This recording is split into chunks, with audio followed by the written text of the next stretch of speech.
takes off to arrive somewhere else. Secondly, I'd like to speak to the fact that Jesus says, don't be troubled. You believe in God. You believe also in me. Are we all right? Yes.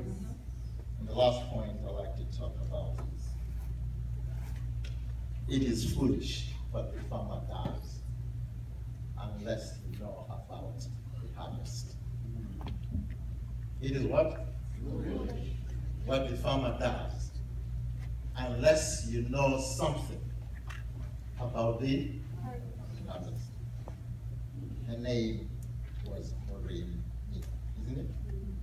Now, I am from Africa. I know some of you come from Kenya. Some of you come from Zimbabwe. Me, I'm an Africanist. Is that okay? And the word Murimi, in the parts where I come from, refers to a farm. Some say Murimi, some say only, but it all means a farmer. The Greeks come to Philip and they say in the book of John, chapter 12, we would like to see Jesus. Isn't it? And Jesus is somewhere behind, and Philip tells his brother Andrew, and then they approach Jesus and they say to Jesus, there are people who have come to talk to you. They want to see you. But Jesus does not say, who are they? He simply answers and says,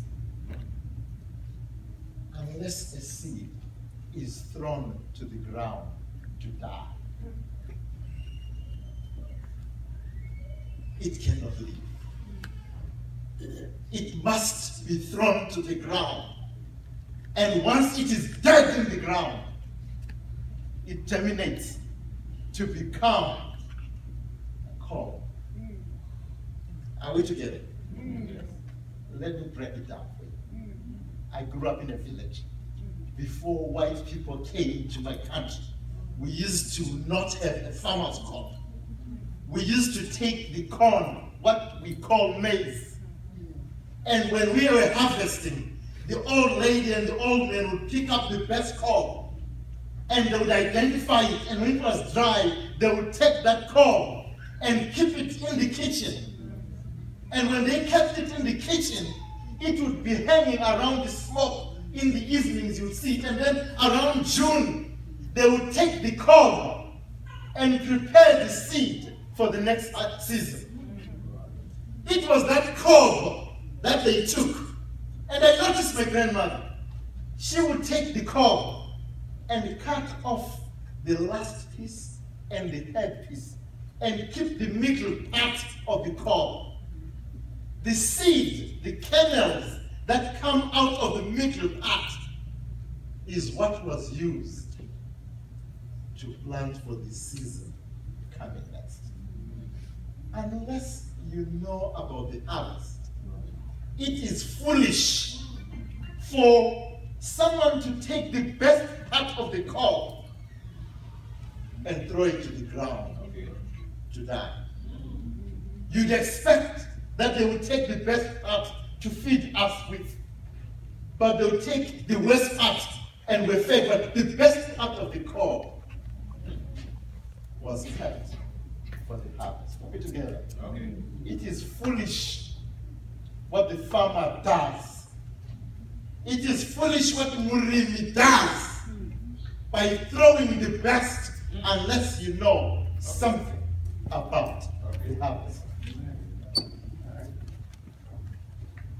Two people who have influenced our thinking are Socrates and Jesus. Are you aware that neither of those men wrote anything? Whatever we read about Socrates is what other people heard him talk and they wrote about what he said. That's what Jesus did. There is no book by Jesus. Everything that we read is about somebody listening And then they wrote about Jesus. Let me tell you what Socrates said. They asked him about death, and he said, death is like the rivers and the ocean. That's Socrates. Death is like what? Rivers. You know about rivers, isn't it? Yeah. They flow, they go to the ocean. When they get there, they come back, isn't it? Yeah. When they asked Jesus, this is what he said. He said, let not your heart be troubled. Amen. You believe in God. Believe also in me. Now, listen to what he's saying. He says, I am the prerequisite for believing in me. First and foremost is to believe in God. Einstein died in 1955. One of the most brilliant men that we've ever held in this world. He died in 1955. And when he was about to die, this is what he said. He said, as smart as Einstein is, all I have done is to try and explain the laws of speed and gravity and centrifugal. I've tried to do what? Explain. I cannot create them. That was 1955, 62 years ago. To this day, there is no one who has become smart enough to create gravity. All we do is try and explain it. And then they asked him, they said, but then Socrates, you don't believe in God. And then he said, the fact that all I can do is explain means there is a higher power, more intelligent than me, who actually put it in place. That is God. That is who? God. And Jesus says, if you believe in God, believe also in me. I'm saying, dear friends, it begins right there. When you can believe that there is a fellow who can take a seed and allow it to be 7 days in the ground, and when it's there, he provides the right nutrition, warmth, and everything, and suddenly it germinates. Now, let me ask you a question. If this God can do that with maize, can you do that with what? Maize. Why can't he do it with a human being life? Are we together? Yes. That's why Jesus says, believe in God, first of all. And once you are okay with God, it's done. You can believe him. Now, Socrates, for him, it was rivers, because he saw the rivers going to the ocean and come back. Jesus said, no. That does not take away anxiety. It doesn't bring peace. Okay. Because when you are a river and you think you're going to the ocean, you meet some other salt and tiger and sharks in there, and then maybe sometime you'll come back and you don't even know which part of rain you'll be raining in. You have no idea. Jesus says, no. Let not your heart be. You believe in God, you believe also in me. And for me, friends, that is sin. I'm closing this thing. Paul wrote and used the word, those who have departed. He was writing this in the city of Corinth. In the city of Corinth. And in the city of Corinth, there were boats and ship and light work that came in. It was at a port like Mombasa, like Cape Town, Dar es Salaam. So he's standing and writing, and he uses the word depart. The word what? Depart. He says, those who have departed. Now, it's you guys. What's his name? This guy called James Aguni. He gave a lecture in the University of Zimbabwe one time, and I listened to him, and he said, language is the dietary of thought. That's why even if you've been in America for so many years, you try to dream the lottery numbers in English, you never get them. But if you try and dream them in your own language, you might just be lucky. Because language is the virtue of what? Of thought. So Paul says, those who have departed. He doesn't say those who have died. Because he says, those that have gotten into this boat, into this ship, into this plane, we see the plane depart. It takes off, it becomes smaller until it disappears. But when it's disappearing, it disappears from our eyes. The plane is still there. The boat is still there. It has come out of your eyesight, but it has departed to arrive. You Adventists spend a lot of time arguing about when it has departed. Is it in its conscious state or in its unconscious state?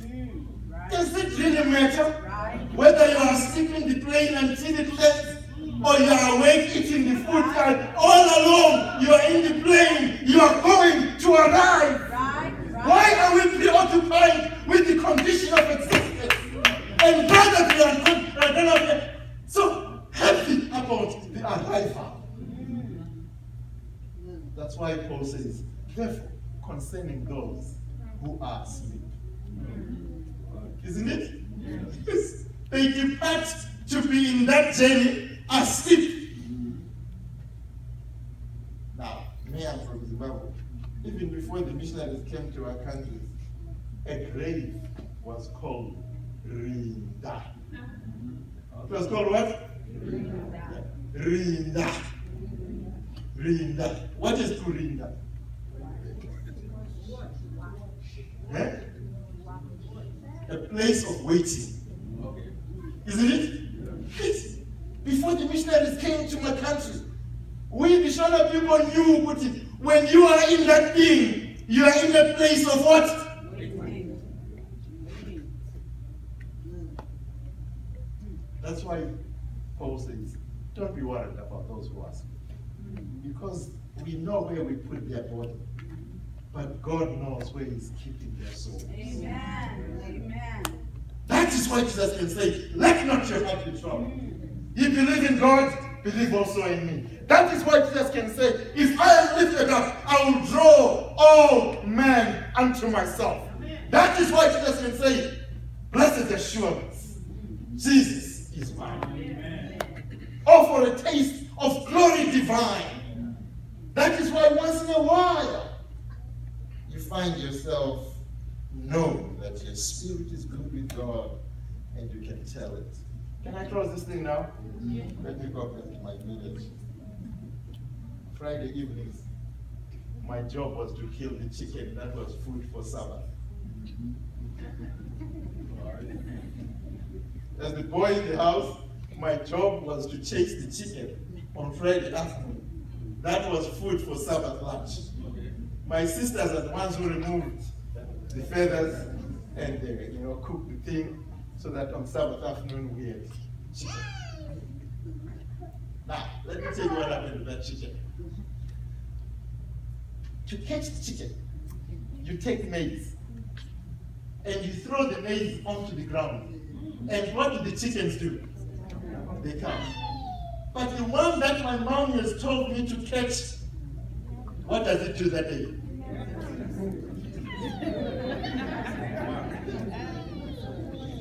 It does what? It retreats. Who told the chicken that today is you? Who told the chicken that the day for death has come? Tomorrow you'll be in people's mouths. Who told the chicken? You don't know, do you? But did you see it? Now, if a chicken can prepare and know that death has come, how much more Naomi Murimi, a child of God? Amen. Amen. She was sick for a few days. Mercy. His soul told that my days on earth are but few. Call the pastor, let them pray and anoint me. Let them present me to my God as I prepare for my journey. If a chicken can know that death has come, Murimi knew that the death, her time to sleep has come. Her journey has come so that when she dies, when she goes to a place of waiting, Rinda.